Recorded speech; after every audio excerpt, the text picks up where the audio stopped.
Bonjour ou bonsoir chers auditeurs et chères auditrices de notre web radio R212, notre auteur Ali Boilou, en sa qualité d'internaute invité, partage son avis et sa réflexion avec vous dans cet article intitulé Le jeûne, à Savmes, entre symbolisme initiatique et aberration sociologique. Le voici en podcast pour vous.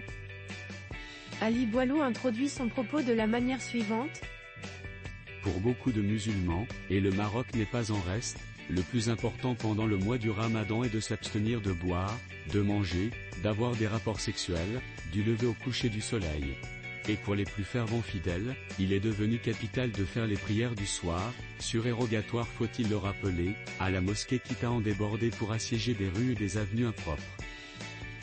Il poursuit en évoquant l'approche spirituelle du jeûne selon l'un des grands penseurs de l'islam ainsi.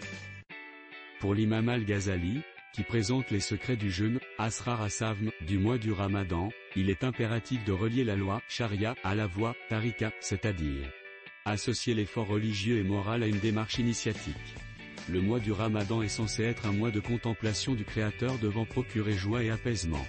Le prophète Mohammed rappelle que celui qui jeûne a deux joies, une lors de la rupture du jeûne et l'autre lors de la rencontre de son Seigneur. L'auteur précise ensuite la dualité du jeûne, entre dimension physique et spirituelle en disant « Ces deux joies sont intimement liées et montrent qu'il existe deux jeûnes, un jeûne apparent et un autre subtil, en d'autres termes le jeûne du corps et celui de l'âme. Le jeûne du corps est lié à la faim et la soif, le jeûne de l'âme est lié à la consécration de soi à la vie spirituelle.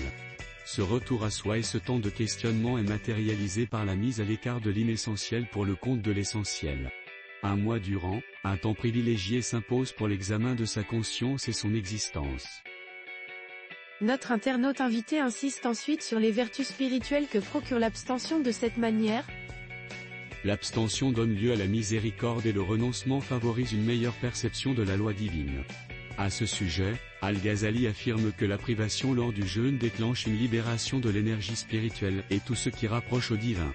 Ibn Arabi comme Al-Ghazali précise que le jeûne est celui du cœur, qui se détourne des préoccupations mondaines et des pensées vaines.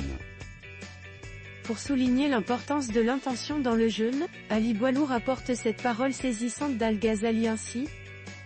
Al-Ghazali va jusqu'à s'exclamer, combien de jeûneurs rompent leur jeûne et combien de ceux qui rompent jeûne, au-delà de son invocation, d'Ikr, Dieu nous sommes pendant ce mois de retenir la langue du bavardage, du mensonge, de la calomnie, de la médisance, des comportements inappropriés, de la violence et de la dispute. Il est demandé aux jeûneurs de laisser de côté la multiplicité des avidités en tout genre, les pensées malsaines, l'image de soi et la démesure égotique, et d'accroître les efforts, et issiad, pour se nourrir de la présence de Dieu par le silence et l'invocation. Al-Ghazali écrit en ce sens que le but du jeûne est de réaliser la vacuité. Ali Boilou élargit ensuite la réflexion, en évoquant les mystiques et leur rapport extrême au jeûne ainsi. Les mystiques ardents en islam ont poussé l'amour du divin à l'éperdument. Ils sont en jeûne perpétuel car la nourriture de ce monde ne les rassasie jamais. Ils mangent sans plaisir lorsqu'ils ne rejettent pas tout ce qu'ils ingurgitent, tout ce qui n'est pas Dieu. Ainsi, ils reviennent à l'origine de leur propre origine nous dit Jalal-Din Rumi. Au final, il ne s'agit nullement d'atteindre la plénitude transcendantale des jeûneurs perpétuels pendant le mois du Ramadan, il s'agit plutôt de renaître, une mort symbolique suivie d'une renaissance spirituelle loin de tout littéralisme religieux favorisant des extériorités individualistes telles que les prières surérogatoires dans des rues et avenues impropres. L'auteur met en avant une vision plus authentique de la communauté et de la spiritualité de cette manière. L'unité et la force d'une communauté musulmane ne se réalisent pas dans ce que tous fassent la même chose dans un suivisme moutonnier. Bien au contraire, chaque fidèle doit renforcer son intériorité propre tout en respectant l'extériorité collégiale et l'espace commun. Enfin, l'auteur conclut son propos en dénonçant les pratiques extérieures dénuées de sens profond en ces termes.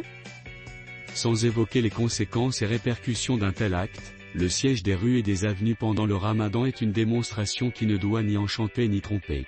Elle doit juste cesser car elle n'est nullement en adéquation avec l'esprit du symbolisme initiatique du jeûne présenté plus haut. Chers auditeurs de la web radio R212, merci d'avoir été à l'écoute de ce podcast, et de partager avec nous ce moment d'échange et de découverte. Votre présence et votre fidélité sont notre plus belle récompense. On se dit à très bientôt, si vous le voulez bien. Avec toute notre gratitude, l'équipe de R212,